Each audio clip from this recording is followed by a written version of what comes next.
গুৰেশ্বৰৰ বেতনাত শৰণীয়া কছাৰী জনগোষ্ঠীৰ কেন্দ্ৰীয় বাঁহ গোসাঁই উৎসৱৰ লাইখুঁটা স্থাপন অসমৰ অন্যতম ভূমিপুত্ৰ শৰণীয়া কছাৰী জনগোষ্ঠীৰ উপাস্য দেৱতা বাঁহ গোসাঁই উৎসৱ উপলক্ষে আজি গুৰেশ্বৰৰ বেতনাত প্ৰয়াত হিতেশ ডেকা সোঁৱৰণী সমন্বয় ক্ষেত্ৰত মূল ৰভাৰ লাইখুঁটা স্থাপন কৰা হয়। সম্পূৰ্ণ মাংগলিক কাৰ্যসূচীৰে লাইখুঁটা স্থাপন কৰে শৰণীয়া কছাৰী উন্নয়ন পৰিষদৰ অধ্যক্ষ কিশোৰ কুমাৰ দাসে। আনহাতে গোসাঁইঘৰৰ লাইখুঁটা স্থাপন কৰে শৰণীয়া কছাৰী সাহিত্য সভাৰ সভাপতি লোকশ্ৰী সুনবৰ বৰুৱাই। দুয়োটা কাৰ্যসূচীত শৰণীয়া কছাৰী ছাত্ৰ সন্থাৰ সভাপতি প্ৰবীণ ডেকা, সাধাৰণ সম্পাদক দীপজ্যোতি শৰণীয়াকে ধৰি জনগোষ্ঠীটোৰ বহু সংখ্যক বিশিষ্ট ব্যক্তি উপস্থিত থাকে। উল্লেখ্য যে অহা 18, 19 আৰু 20 এপ্ৰিলত তিনিদিনীয়াকৈ কেন্দ্ৰীয়ভাৱে অনুষ্ঠিত হ'ব বাঁহ গোসাঁই উৎসৱ। এই উৎসৱৰ লগত সংগতি ৰাখি শৰণীয়া কছাৰী ছাত্ৰ সন্থাৰ অষ্টাদশ দ্বিবাৰ্ষিক অধিৱেশনখনো অনুষ্ঠিত হ'ব। ইয়াৰ বাবে মূল উদযাপন সমিতিৰ লগতে 20খন উপসমিতি গঠন কৰা হৈছে।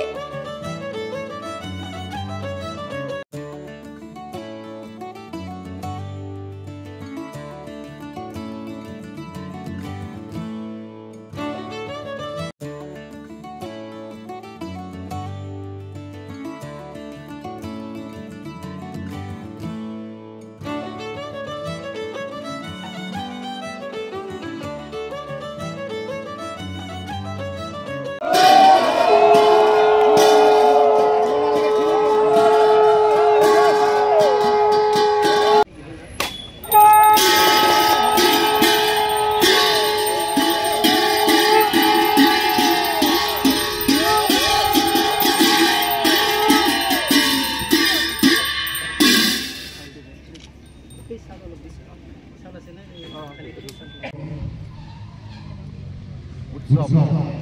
ইয়াৰ বাঁহ গোসাঁই উৎসৱৰ অধিৱেশনস্থলীত লাইখুঁটা স্থাপন কৰা হৈছে। আজি এই দিনটো যদিও আমাৰ কাৰণে খুব আনন্দদায়ক দিন, তথাপি আজি কিছু সময় খুব লাগিছে। শৰণীয়া কছাৰী উন্নয়ন পৰিষদৰ অধ্যক্ষ অৰ্থাৎ অধ্যক্ষ হৈ থকাৰ অৱস্থাতে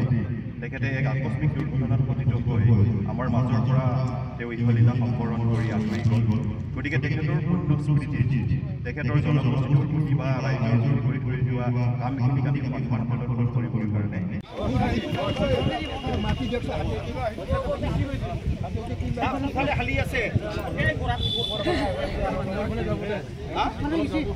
আজি আমাৰ তামোলপুৰ জিলাৰ গুৰেশ্বৰ ৰাজচক্ৰৰ অন্তৰ্গত বেতনাত প্ৰয়াত হিতেশ ডেকা সমন্বয় ক্ষেত্ৰত সদৌ অসম শৰণীয়া কছাৰী ছাত্ৰ সন্থাৰ অষ্টাদশ দ্বিবাৰ্ষিক অধিৱেশন আৰু শৰণীয়া কছাৰী গণতান্ত্ৰিক নাৰী মঞ্চৰ একাদশ দ্বিবাৰ্ষিক অধিৱেশন আৰু শৰণীয়া কছাৰী জনগোষ্ঠীৰ হিয়াৰ আমঠুস্বৰূপ জাতীয় উৎসৱ কেন্দ্ৰীয় বাঁহ গোসাঁই উৎসৱটি এইবাৰ আমি ইয়াত অনুষ্ঠিত কৰিবৰ কাৰণে ইতিমধ্যে সিদ্ধান্ত গ্ৰহণ কৰি এখন শক্তিশালী অভ্যৰ্থনা সমিতি গঠন কৰা হৈছে। আৰু আজিৰ এই উৎসৱ আৰু অধিৱেশনৰ প্ৰাৰম্ভিক কাম কাজসমূহ আগবঢ়াই লৈ যাবৰ কাৰণে শুভ লাইখুঁটা স্থাপনৰ দিন ধাৰ্য কৰা হৈছিলে। আৰু আজি ৰভাৰ মূল লাইখুঁটা স্থাপন কৰে শৰণীয়া কছাৰী উন্নয়ন পৰিষদ অসমৰ সন্মানীয় অধ্যক্ষ কিশোৰ কুমাৰ দাস ডাঙৰীয়াই। আৰু শৰণীয়া কছাৰীসকলৰ উপাস্যস্থলী গোসাঁইঘৰৰ মূল খুঁটা স্থাপন কৰে শৰণীয়া কছাৰী সাহিত্য সভা অসমৰ সন্মানীয় সভাপতি লোকশ্ৰী সুনবৰ বৰুৱা ডাঙৰীয়াই। আপোনালোকে সকলোৱে জানে যে শৰণীয়া কছাৰী জনগোষ্ঠী অসমৰ অন্যতম কছাৰীমূলীয় আদিম এটা জনগোষ্ঠী। এই জনগোষ্ঠীটোৰ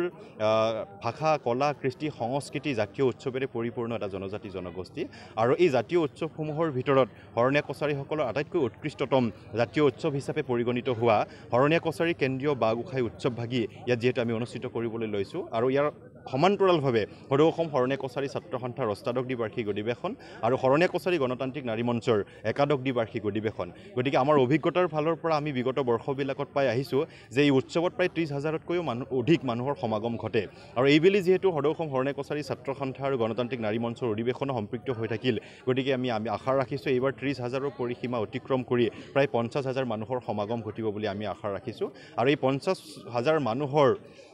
আপ্যায়নৰ কাৰণে তেওঁলোকক আদৰণি জনাবৰ কাৰণে আদৰিবৰ কাৰণে ইতিমধ্যে মূল অভ্যৰ্থনা সমিতিৰ সৈতে 20খনকৈ উপসমিতিৰ সৈতে এখন শক্তিশালী অভ্যৰ্থনা সমিতি গঠন কৰা হৈছে। গতিকে আমি আশা ৰাখিছোঁ অসমৰ বিভিন্ন জিলাৰ পৰা আহি ইয়াত অংশগ্ৰহণ কৰিব আৰু শৰণীয়া কছাৰী জনগোষ্ঠীৰ যথেষ্ট সমস্যা আছে, সেই সমস্যাসমূহ সমাধানৰ স্বাৰ্থত বা এই অঞ্চলটোৰ সামগ্ৰিক উন্নয়নৰ স্বাৰ্থত আমি অসমৰ মাননীয় মুখ্যমন্ত্ৰী ডক্টৰ হিমন্ত বিশ্ব শৰ্মা ডাঙৰীয়াক এই অধিৱেশনৰ মুকলি সভাৰ মুখ্য অতিথি হিচাপে নিমন্ত্ৰণ জনাইছোঁ। BTRৰ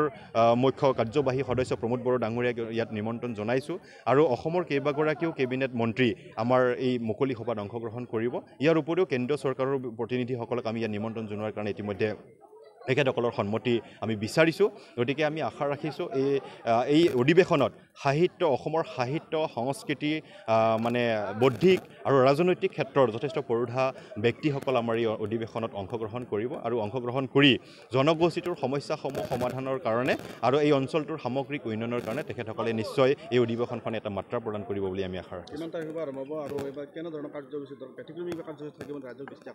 হয় নিশ্চিতভাৱে সদৌ অসম শৰণীয়া কছাৰী ছাত্ৰ সন্থাৰ অধিৱেশন আৰু কেন্দ্ৰীয় বাঁহগোসাঁই উৎসৱত আমি এক্সিবিশ্যনৰ পৰা আৰম্ভ কৰি বিভিন্ন ধৰণৰ ইয়াত আমি প্ৰদৰ্শনীমূলক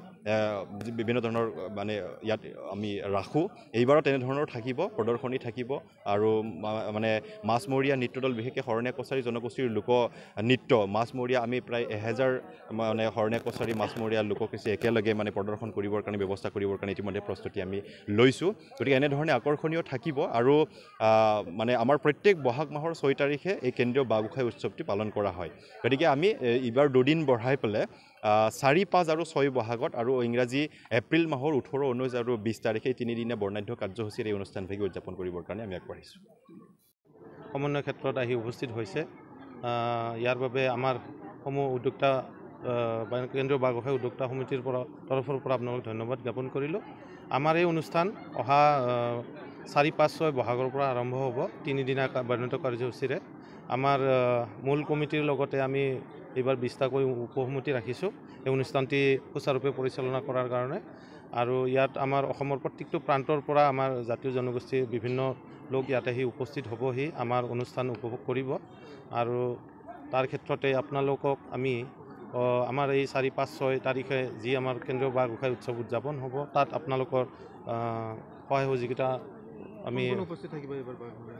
এইবেলি অনুষ্ঠানটোত আমাৰ বিশেষকৈ আমাৰ জনগোষ্ঠীৰ যিবিলাক আমাৰ